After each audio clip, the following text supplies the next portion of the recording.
Mga ka-Manila Filipino, isang mainit at makulay na linggo na naman ang hatid sa atin ng mundo ng drama at K-pop.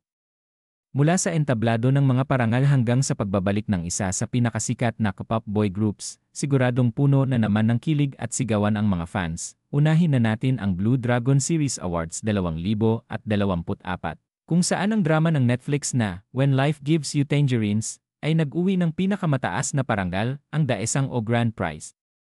Tampok dito sina Lee at Park Bo-gum, at hindi rin nagpahuli si A na nanalo bilang pinakamahusay na aktres. Sila rin ay ginawaran ng Popular Star Award, na lalong nagpapatunay ng kanilang husay sa pag-arte at pagmamahal ng mga manonood sa kanilang tambalan. Ang drama ay isang emosyonal na paglalakbay tungkol sa pag-ibig at katapatan sa paglipas ng panahon, at talaga namang tumatak ito sa puso ng mga manonood, hindi lang sa Korea kundi sa buong mundo. Samantala, habang abala ang K-drama world sa pagbibigay-pugay sa mga obra, bumida naman sa K-pop scene ang pagbabalik ng Tomorrow La Together, o mas kilala bilang Girasty. Inilabas na nila ang kanilang ika-4 na full-length album na may pamagat na The Star Chapter, Together. Ayon sa By Hit Music, ang album na ito ay tungkol sa tunay na kahulugan ng pagsasama at kung paano tayo na ililigtas ng ating koneksyon sa isa't isa. Kasama ng album ang kanilang music video para sa kantang Beautiful Strangers, na agad naging trending online. Ang AV ay puno ng emosyon, sining, at visuals na talagang tumama sa damdamin ng fans.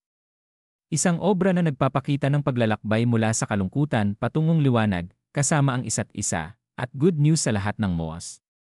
Sa darating na Agosto, sisimulan na ng Gears 2 ang kanilang i-act, Tomorrow World Tour, simula sa 2 araw na concert sa Gocheok La-il Dome sa Seoul, Korea. Pagkatapos nito, lilipad sila patungong Estados Unidos para sa susunod na bahagi ng kanilang tour, simula nang i-debut sila noong 2019 sa ilalim ng By Hit Music. Unti-unti nilang napatunayan na sila ay hindi lang basta boy group, kundi global artists.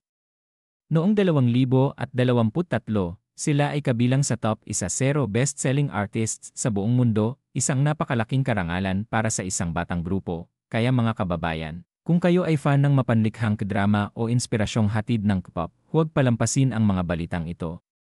Panalo ang kwento, panalo ang talento, at higit sa lahat, panalo ang puso ng bawat artista at idol na patuloy na nagbibigay ng saya sa buong mundo. At tulad ng lagi naming paalala dito sa Manila Filipino, kung gusto mo ng tunay at makabagbag damdaming balitang showbiz mula Korea at Pilipinas, dito ka lang tumutok. Hanggang sa susunod nating kwento, mga ka-entertainment.